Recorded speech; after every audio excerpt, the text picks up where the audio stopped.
Assalamualaikum dan salam sejahtera. Pada hari ini kita akan belajar mengenai lukisan perspektif di bawah subjek lukisan kejuruteraan teknik. Mari belajar bersama Nur Afifah, Nur Fasihah Nabilah, Ain Zulaika dan Nur Farahanis.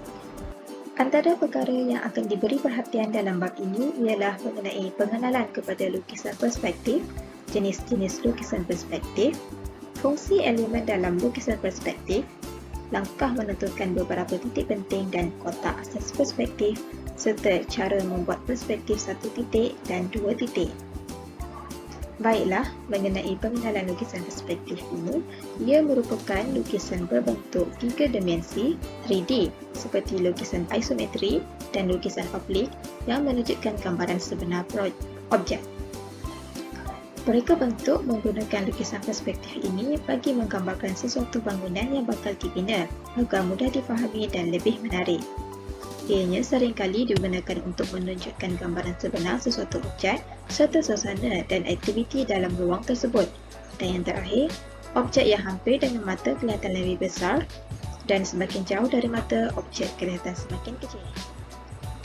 Seterusnya, terdapat 3 jenis lukisan perspektif, iaitu yang pertama, lukisan perspektif satu titik. Ia mempunyai garisan tekak dan garis mengufuk serta objek yang dilukis selari dengan satah gambar. Semua garisan kuncuran dilukis menuju ke satu titik yang dinamakan titik lenyap iaitu TL. Bahagian hadapan sesuatu objek dilukis penuh dengan satah dan ini membolehkan sesuatu lukisan itu dilukis semula dalam saiz dan bentuk yang sama dengan objek asal. Kedua, lukisan perspektif dua titik. Paksi tegak objek yang kebiasaannya selari dengan satah gambar, manakala paksi yang lain condong ke arah satah gambar. Kedudukan titik lenyap objek berada pada kiri dan kanan garis ufuk. Mereka bentuk sering menggunakan lukisan perspektif dua titik untuk menggambarkan reka bentuk dalaman bangunan, struktur jambatan, empangan dan produk yang bakal dihasilkan. Dan yang terakhir ialah lukisan perspektif tiga titik. Paksi objek tidak selari dengan satah gambar dan kedudukan titik lenyap ketiga berada di bawah ataupun di atas garisan ufuk dalam lukisan perspektif tiga titik. Lukisan ini biasanya digunakan dalam reka bentuk bangunan dan produk yang baharu. Seterusnya kita akan melihat beberapa fungsi elemen dalam lukisan perspektif, iaitu yang pertama, titik stesen TS. Ianya merupakan kedudukan mata pelukis masa melihat sesuatu objek. Kedua, garis penglihatan GP. Garisan uncuran dari titik stesen ke titik tertentu pada objek mewakili garisan penglihatan dari mata pelukis. Yang ketiga ialah satah gambar SG. Terletak di antara objek dan titik stesen. Imej objek yang hendak dilihat dapat dihasilkan di atas permukaan satah tersebut. Yang keempat ialah garisan ufuk GU. Garis mendata dalam bayangan yang selari dengan satah gambar.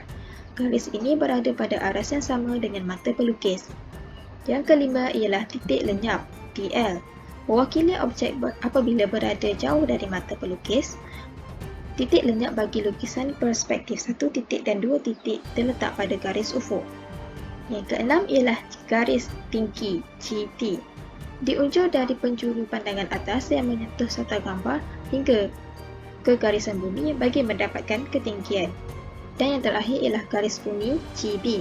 Pandangan pinggir satah bumi yang turut digunakan sebagai tapak untuk mengukur ketinggian sesuatu objek berdasarkan pandangan hadapan yang diberi. Seterusnya, kita akan melihat kepada langkah menentukan TS, TL, GT dan kotak asas perspektif. Yang pertama, tentukan kedudukan TS iaitu titik stesen. Kedua, TL1 dan TL2 iaitu titik lenyap 1 dan titik lenyap 2 diperoleh dengan melukis dua garisan selari dengan pinggir pandangan atas dari TS iaitu titik stesen sehingga bersilang di SG iaitu satah gambar dan uncurkan ke bawah sehingga menyentuh GU iaitu garisan ufuk. Ketiga, GT iaitu garis tinggi diperoleh dengan melukis garisan tegak dari penjuru pandangan atas yang menyentuh SG iaitu satah gambar hingga ke GB iaitu garis bumi. Yang keempat, bina kotak asas perspektif dan yang terakhir, lengkapkan lukisan dengan garisan objek untuk membentuk pandangan perspektif dua titik. Seterusnya, kita akan melihat kepada cara membuat perspektif satu titik dan dua titik.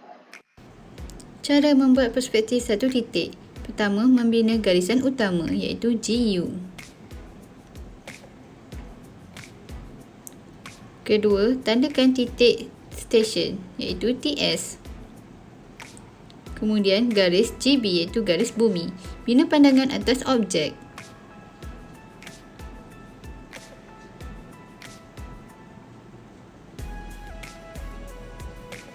Tunjukkan garisan dari pandangan atas terus ke GB. Tunjukkan juga satu garis ke atas dari TS ke GU. Lukiskan pandangan hadapan di GB.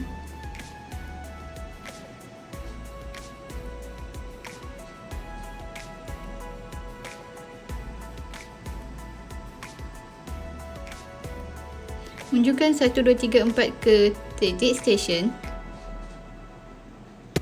Kemudian tandakan titik yang menyilang antara SG dengan garis 1, 2, 3, 4. Satah gambar. Kemudian unjukkan pula garisan dari A, B, C, D, E, F, G, H ke TL iaitu titik lenyap.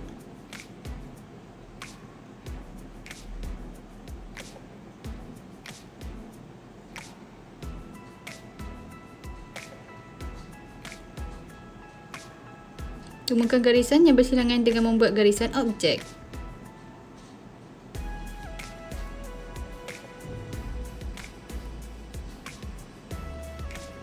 Pandangan perspektif 1 titik. Pandangan perspektif 2 titik pandangan ortografik. Pertama, bina garis SG kemudian lukis pandangan atas objek pada garis tersebut. Kedua, ni pandangan atas. Buat garis lurus dari SG ke bawah dan buat garis daripada AB sehingga bertemu di TS. Tunjukkan setiap garis bermula dari semua sudut lukisan pandangan atas. Kemudian buat satu garis 90 darjah daripada TS ke bawah.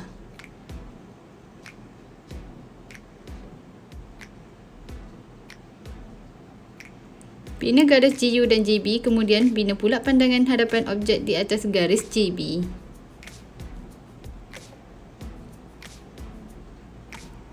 Munculkan satu garisan lurus ke GU dari A dan B bersudut 90 darjah supaya membentuk TLA dan TLB. Buat satu garisan lurus dari pandangan hadapan objek untuk mendapatkan ketinggian sebenar. Munculkan beberapa garisan dari TLA dan TLB untuk mendapatkan bentuk asas objek. Tandakan A dan B. Munculkan A primer dan B primer ke bawah dan bina lakaran objek.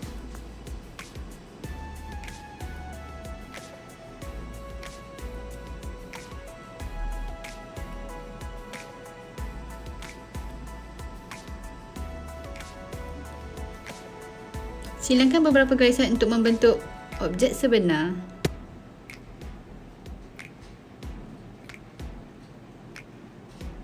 Lukiskan objek sebenar.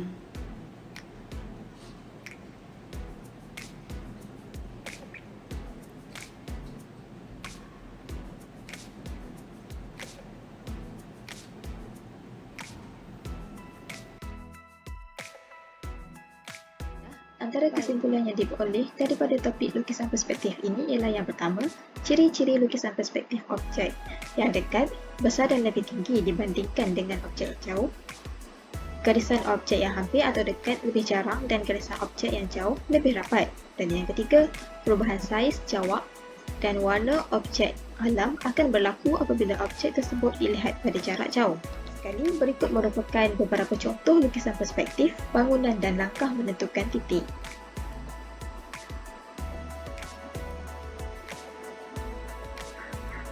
Sekian sahaja daripada kami. Terima kasih.